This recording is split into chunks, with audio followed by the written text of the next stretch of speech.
Just, I guess just to start off with, roster-wise, who's, Killing you, isn't it? It's killing you, isn't it? Who's what now? who's eligible to practice, play, that sort of thing? Everybody's eligible to practice except for Elijah. But, I mean, it's really, as I said before, it's kind of a moot point because of his wrist, and he's not even able to run now because he hurt his toe. So, get them all out of the way now. Is Holden eligible to play? As of right now, no. But he is eligible to practice. Is that a clearinghouse thing, or what? No, there's not. It's not. He's not involved in the clearinghouse. Okay. Clearinghouse only for freshmen.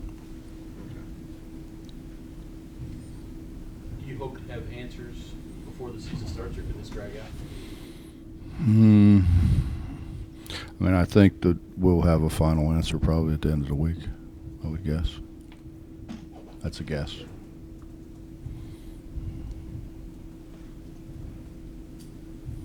What does that do to the way you practice, not knowing for sure who This- does what, when, where, and why? This time of the year, Bob, I don't think it makes a whole lot of difference. I mean, I think as we get closer, it makes a big difference, but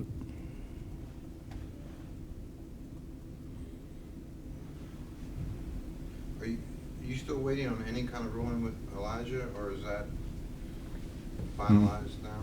Or honestly, I don't know. I mean, and honestly, I don't know how much I'm allowed to get into. I get in enough trouble without your help.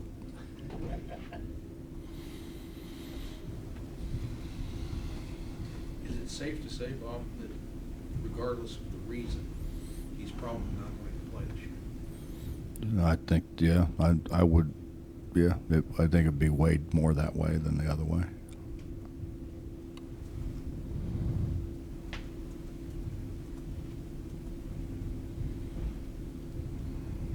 Harris played overseas. I guess he played in that touring team or whatever.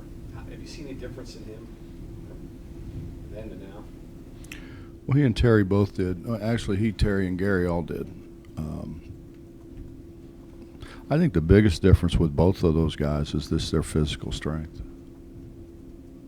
Their demeanor. You know, they're so much more confident.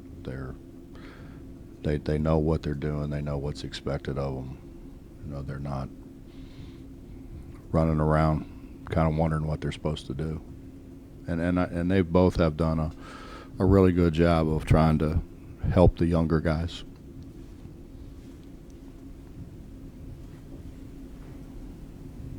Coach, obviously last season was a grind, physically and mentally, especially on yourself. Can you talk about maybe some things you've done in the off season to kind of relax yourself or refresh yourself? I don't think I did anything really. I did. I spent a couple weeks with my family, which I haven't done in a while. But really, I didn't get away that much. I mean, honestly, less than usual. Usually, I can kind of sneak out and get a little fishing in, and I got very little of that this summer. Along those lines, do you feel, with last year behind you, now almost reborn and regenerated? I mean, because you could tell that last year took a toll on you. Well, I've never had it happen to me, Bob. You know, I mean, that was a first. I've never not been able to get guys to play as hard as I, kind of wanted them to play.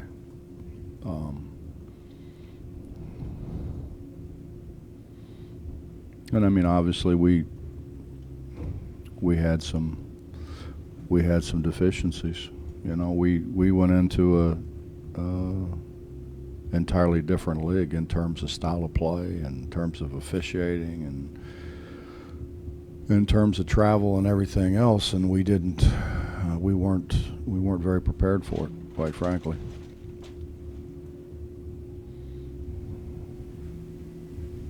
Coach, you talked a lot last year after a lot of the losses about fixing the problems, and it's one thing I think to fix it during the season, but when you have an off season, there's probably a lot more that can be done. Clearly, roster has changed a lot, but are there things that now, with the time that you've had with them this summer, you say like, all right, these are the things that we had to focus on? Could you pinpoint certain things that you had to get better at once you were able to kind of sit back and take a look at the whole picture? Well, I think the biggest thing is when you play an 18-game league schedule, and it's, I mean, it is, and they would admit that it is. It's an entirely different league in terms of style of play and officiating. So much more spread offenses, so much more penetrate and pitch, so much more predicated on pick and roll, and spread. And you look at the Big East when we were in the Big East, and that's what Louisville did, but there wasn't a whole lot of other people that maybe Villanova a little bit, but not to the extent. There just weren't teams in the Big East that they'd give the four guy the ball and let him break people down and make decisions with the ball, and that happened frequently in the Big 12, and it wasn't as physical. So is the bigger concern then maybe finding your own four who can do that and all those things that they did to you, or is it figure out a way to then stop those things? Well, we got to do it. We got to figure out a way to stop them. As bad as we were, if you really go back and look at it, the number of games that maybe we could have, should have won. You look at Kansas State. Kansas State ties for the league championship. They give up 60 points a game. I mean, that's pretty much what we used to do. If we give up 60 instead of 67, 66 point whatever, we got a chance to win a whole lot more games. We didn't guard. And I think style of play had a little bit to do with that, but we didn't guard with the kind of resolve that we've guarded with in the past. Did going to a new league make you change any basic philosophies, or does that remain the same? And what might we see different about this year's team from last year's? Well, Bob, we and I don't know, maybe it wasn't the right thing, but you go recruit a guy like Dennis because everybody in the Big East had one, But then looking back, when we were really good, it was because Wellington Smith could drag people away from the basket, and we didn't. We did have Dennis, we did have the big body, but he didn't play near as much as the people who could drag people away from the basket. And, I think the one thing that we've really tried to make a conscious effort of is recruiting guys who can make shots. And I think, now whether they do or not, but they're very capable of making shots. You take Remy can step out and make shots, obviously.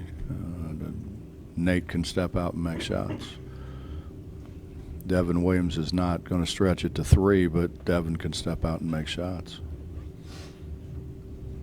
Brandon can step out. I think Kevin Noreen has figured out that he needs to be a more consistent perimeter shooter, and he's worked very hard on that.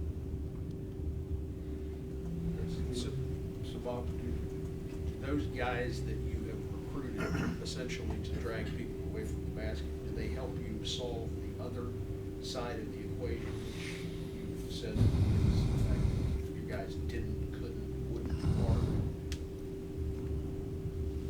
That remains to be seen. I mean, I can't positively tell you yes or no. 2 hours a week is kind of hard to judge. What have you learned in 2 hours a week? How do you learn? What? I said, what have you learned in the time you've been able to spend with them this summer? I think their demeanor is so much different.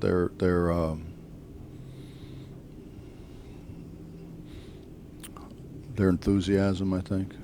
Their enthusiasm and their, I guess enthusiasm, I guess is the best way to put it. You know, I think what we've had and what we lacked was a few guys that just, you know, took to heart that don't waste days. You know, they understood the importance of coming in every day and getting better, and I think we lacked that a little bit. You know, I've never really been one of those guys that thought that, you know, it was bad chemistry. I think because everybody was either hated me or were scared to death of me. You know, so you know, but so they were all kind of on the same page. You know, but we just didn't. We didn't do a very good job of a lot of things, you know, obviously. But I think, again, I mean, I think the biggest is you look at Kansas State, who at times had trouble scoring a little bit as well. And I'm not trying to say anything bad about them, obviously, but they guarded. They did a great job of guarding, and they end up tying for a conference championship because they guarded and they won close games. Coach, when you look at the five guys you have coming back, mixing in with the new recruits, you know, how do you get all the pieces to mesh? You know, before the season's like? Well, the way we've played for years, Justin, is we've had guys who could pass and catch the ball, and a year ago we just didn't pass the ball very well. There were games a year ago we didn't hardly pass it, and you know, I think I tried to make changes. I tried to, you know, I thought maybe we changed some things and fixed some things, but the reality is, the way we play, you're allowed to use your strengths. I mean, you look at the guys that have been in the program. Joe Mazzulla couldn't make shots, but he scored because, you know, we could spread people with other people who could make shots, and he was able to drive to the basket. And for whatever reason, I think we had a bunch of guys who felt like maybe that they could do things a different way, maybe better. And after a while, I think we tried to see if that was the case, and obviously it wasn't the case. So I think we just need to go back to doing what we've been good at doing for a long, long time. Coach, with Marcus Smart coming back and Wiggins coming into the league, there's a lot of attention on the league this year. Where do you think the Big 12 is going to rank in terms of power conferences this season? Do you think it's best in the country, one of the very best? What are your thoughts on that? I don't know. I think Marcus Smart is the best guard that I've coached against since Jason Kidd, and that takes in a whole bunch of guards.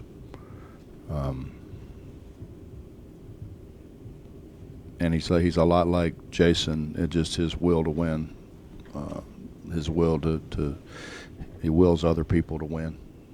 I think he's, you know, I thought he would be the first player taken in a draft if he had come out a year ago, you know, for those reasons. But I mean, I don't know. How do you? I don't know. I mean, there's been so much change, and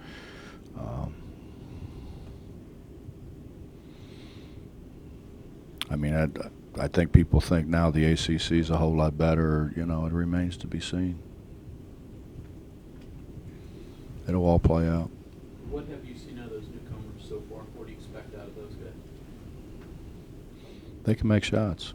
They're capable of making shots now. Whether they do or they don't, I don't know. But they're very capable of making shots. We made a conscious effort to bring guys in who could make shots. Just being able to start practice earlier this year, has that helped at all, especially with the new guys coming in? But today's our first day. I don't know. Has to be in a couple weeks. I'll have a better idea. I think what it does, it gives you a little more latitude in terms of, I spent a bunch of time with Kevin O'Neill a while ago, and he talked about 3 on, 1 off, you know, and we've always kind of gone pretty much 6 days a week, and I thought it'd make you tougher, you know. I thought it, and I think it has. But I wonder, you know, you go 3 on and 1 off, maybe you're fresher, not physically, because I mean those guys recover pretty fast, but I think mentally, you know, hopefully we're able to concentrate a lot better, stay in things better with 3 on and 1 off. Because you know, I mean, I understand. I mean, you get day 5 and day 6, it gets a little tough towards the end. When you run your motion, point guard brings it up and makes the pass, and there's really no set point guard at that point. Do you see Aaron Harris as a kid who's throwing that first pass or catching it? I mean, he's been kind of working on the little. It doesn't. It really doesn't matter. I mean, if you think about it, we played Day at point guard. We played Devin Ebanks at point guard. And I think that was the strength of our team. I mean, we had Day could handle it, Devin could handle it, and Trucker, Joe, whoever we had at a point could handle it. I mean, we didn't have KJ or Wells trying to do that. But I think that's the strength of the offense, is you can do what you can do, you know, and I think the battle is getting guys to do what they can do and not things that they can't do. And we seemingly had a bunch of guys that were just hell-bent on proving all the things that they couldn't do rather than accentuating the good things that they did. And the worst part is then you put other guys in and they were about the same. So I think these guys are I think they understand a little bit better about doing things you can do and staying away from things you can't do. Would you try to keep Aaron and Terry together, or do they rotate? Or? I don't think it matters. I mean, we got 4 guys in 3 spots, maybe. I don't know. We could probably play Nate there. We could probably play Remy there a little bit. But, you know, basically we've got 4 guys that are going to play those 3 spots. Sometimes, you know, I don't know. I mean, I've had years where sometimes you worry about depth, but at the same time, I think you can coach guys more, you know. Sometimes maybe you coach too many guys. So you kind of take those guys, and I mean that's what you got, and so you spend an awful lot of time with them. You know, I mean, one of the last teams I had at Cincinnati, we won 31, and I didn't really have a backup point guard. And well, when I had Maxill and Hicks, that was it. My guy coming in was 6'3" to replace those 2 guys. And we won like 27. But those guys understood too. They got smarter. You know, they didn't foul as much. I can remember telling Bobby Brandon, you know, Bob, last year I wanted you to go in and knock people on their ass, you know, and when you fouled, I cheered. You can't do that now. I got to have you in a game. You know, and guys' roles change as they get better. The front line is Noreen kind of the mainstay right now? Well, he knows what he's doing. I mean, let's be honest. I mean, he's been very dependable. You know, he just had a tendency. He's a guy that's got to stay out of foul trouble. He's been in foul trouble. I mean, I think that's the one thing that. But you know, we had enough guys that it wasn't such a big deal. It's a bigger deal now. He's got to stay out of foul trouble. Has he essentially become a center position? I don't. We don't have centers. We had a center that didn't work out very well. Talk about doing what you can do and not what you can't. I'm sure there were people who were more obviously not doing that well, but Gary Brown, is that a reason maybe why he sort of seemed to take a step back last year? And are you seeing him embracing that this year as, you know, don't try to do too much, do what you're capable of? I think Gary'd be the first one to tell you he had a terrible year. You know, and I think that's what we appreciate about Gary. I mean, we got other guys that think it's somebody else's fault. And when you look at their stats, I mean, they couldn't have had a worse year. And they're guys that should have been coming in apologizing, saying, man, I'm sorry I was so bad, instead of blaming other people. And Gary doesn't blame other people. Gary knows he had a bad year. And Gary's been really good. I mean, he's been really, really good. He's had a great attitude. He's really worked hard. You know, we had a lot of brother-in-law going on last year. You know, don't beat me and I won't beat you. Let me shoot and I'll let you shoot.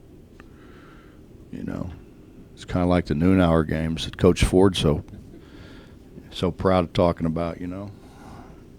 Let me shoot, I'll let you shoot. It's not like that now. Similar to that, because you talked about what the new guys do and how you recruited to the league. Pardon? You talked about how you recruited the league and brought the new guys in who can make shots and kind of adapt to what maybe you couldn't do last year. But the guys who you do have back, do they have to, I mean, they have to change, I'm guessing, toward certain things they couldn't do or certain things that the league requires. I don't know, Mike. You know, I think sometimes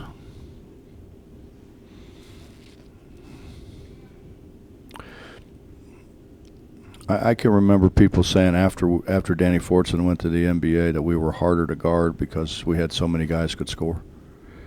You know, and it was so much more distributed, and you couldn't just go in saying, you know, we have to stop this guy. I mean, I still would take Danny, don't get me wrong, but opposing coaches just said you're so much harder to guard because you don't know where it's coming from, you know, and hopefully that's what we can be. I mean, I think, you know, everybody understands Terry and Aaron are gonna score. Terry shot 48% from three in league play. That's pretty good. Would you consider pull out with these guys? Who am I going to put inside?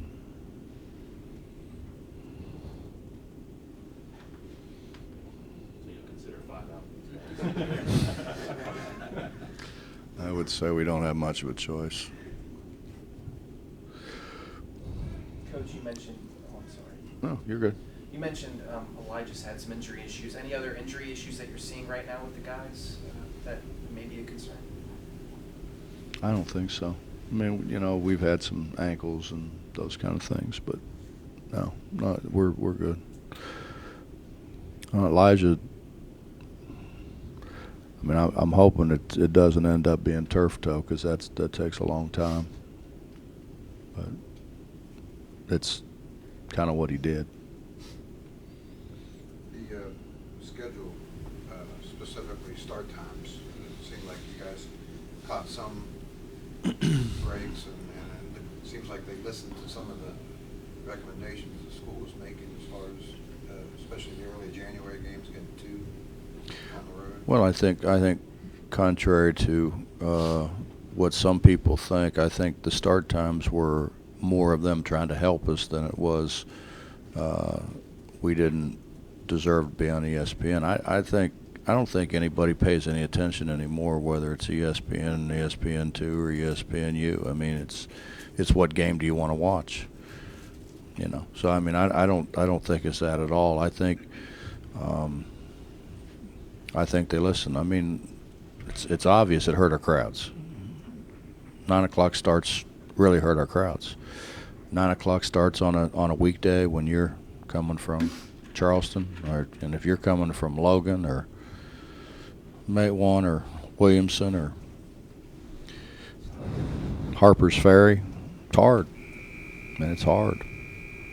And I think the commissioner deserves a lot of credit because I mean he was very vocal about, you know, we've got to try to help these people as much as we can help them because we were at a terrible disadvantage.